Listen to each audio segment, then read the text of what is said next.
ایک چھوٹی بچی کے ہاتھ سے قرآن پاک لیا گیا, اس کو پھینکا گیا ایک طرف, چپل ایک طرف, اور بچی کے چہرے پر مارا مکہ. جب صبح میں نے سب سے پہلے میں گیا, جب میں نے بچی کو دیکھا, بچی کو بہت بری طرح سے مارا گیا تھا وہاں. تو ہم نے پھر لاش اٹھائی, وہ قرآن پاک ایک طرف پڑا تھا, چپل ایک طرف پڑی تھی.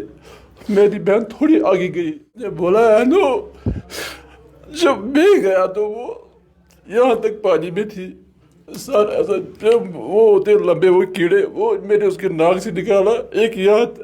11 سال کی بچی جو درسگاہ گئی تھی, قرآن پڑھنے گئی تھی, لاپتہ تھی کل شام کو. اس کے بعد آج یہ خبر سننے کو ملتی ہے کہ اس کی لاش ملی ہے.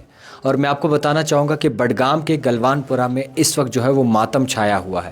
آخرکار وجوہات کیا ہیں؟ فیملی کا کہنا ہے کہ مبینہ طور پر جو ہے اسے مارا گیا ہے اور اس کی جان لی گئی ہے. اس کا قرآن پاک اور اسی کے ساتھ جو کتابیں وہ ساتھ لے گئی تھی, وہ بھی باقاعدہ طور پر جوتے بھی ان کے جو ہے وہ ملے ہیں, اور اس کے ساتھ ان کی لاش بھی بری حالت میں برآمد کی گئی ہے. یہ فیملی کا کہنا ہے. ان کے ماما جی ہمارے ساتھ موجود ہیں. ارحان نام تھا اس بچی کا, جو کہ قرآن پاک کی تعلیم حاصل کرنے گئی تھی اور وہاں سے ان کی لاش واپس آتی ہے. جناب نام کیا ہے آپ کا؟ میرا نام عبدالحمید. حمید صاحب, کیا معاملہ ہوا تھا؟ ریئلٹی کیا ہے؟ معاملہ کچھ نہیں ہوا. کل 4 بجے درس کے لیے نکلی یہاں سے, تو سب بچوں جیسے سب بچے جاتے ہیں ویسے یہ بھی گئی ہے. پھر میں یہاں خود نہیں تھا, مجھے لیٹ پتہ چلا. ایکچولی میں ہردویر بڈگام کا رہنے والا ہوں, یہ ہماری بہن ہے یہاں. پھر مجھے لیٹ آیا فون. تو ان کا کہنا ہے کہ 4 بجے وہ نکلی یہاں سے, تو اس کی کوئی فرینڈ تھی یہاں, اس کے گھر گئی, تو اس کو بولا کہ چلو ہم جائیں گے درسگاہ. اس نے بولا مجھے نانیہال جانا, آج مجھے نہیں آؤں گی. تو پھر کہنے کے لیے آگے گئی, مگر جو وہاں مولوی صاحب ہے اس کا کہنا ہے کہ یہاں بھی نہیں آئے وہ. یہی 4:30 کے 5 کے درمیان. پتہ نہیں کس نے, شاید کڈنیپ کر کے لیا, کیسے لیا, کیا لیا. تو پھر ہمیں پتہ چلا تو یہ نکلے تھے ڈھونڈنے کے لیے. پوری رات مجھے آیا 11:45 فون. گھر والے آئے تھے, دوسرا بھائی میرا بھی آیا تھا, بہن بھی آئی تھی. تو پوری رات میں نے بہت کوشش کی.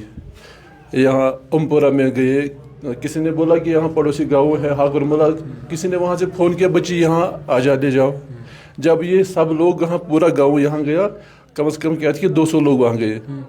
تو وہاں اس نے بولا میں نے جو کیا. اس معاملے میں جوک نہیں ہوتا ہے, بچے والا جانتا ہے کیا ہوتا ہے. یہ لگتا ہے کہ جیسے اسرائیل میں چلتا ہے نا غزہ پر, سیم وہی پوزیشن یہاں بھی ہے.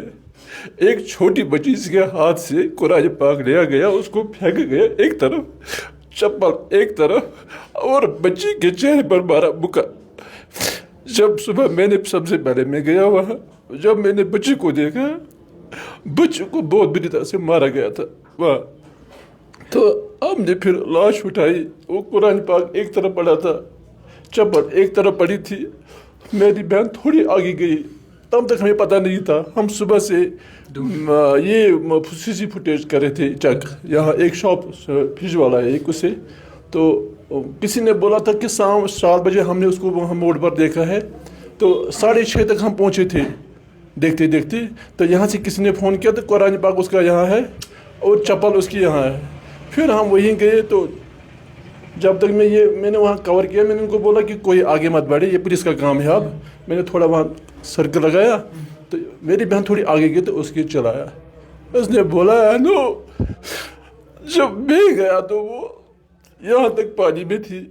سارا ایسا وہ ہوتے لمبے وہ کیڑے, وہ میں نے اس کے ناک سے نکالا, ایک یاد یہاں مارا تھا, بہت بری طرح سے مارا تھا. ہم گورنمنٹ سے گزارش کرتے ہیں, آج ہماری بچی ہے, کل کسی کی بچی ہو سکتی ہے. اگر اس کو چھوٹ ملی نا آج, پتہ نہیں کتنے بچوں کا یہاں ہے, یہ پتہ نہیں کس نے کیا ہے. کوئی شک و شبہ کسی کے ساتھ دشمن؟ نہ ایسی کوئی کچھ. بچی کون سی کلاس میں پڑھتی تھی؟ بچی 5th میں پڑھتی ہے. روز کتنی ٹائمنگ پر جاتی تھی, واپس آ جاتی تھی؟ یہ صبح جاتی تھی, یہاں سے 9 بجے جاتی تھی, 3 بجے واپس آتی تھی. مگر سکول یہ درسگاہ کا مسئلہ ہے, یہاں درسگاہ ہے, وہیں قرآن پاک پڑھنے جاتی تھی. ہاں, اسکول اس کا بڈگام میں ہے, الاسما ایجوکیشن انسٹیٹیوٹ. بچے کتنے باقی ہیں ان کے؟ بس ایک بیٹا اور ایک بیٹی تھی بس.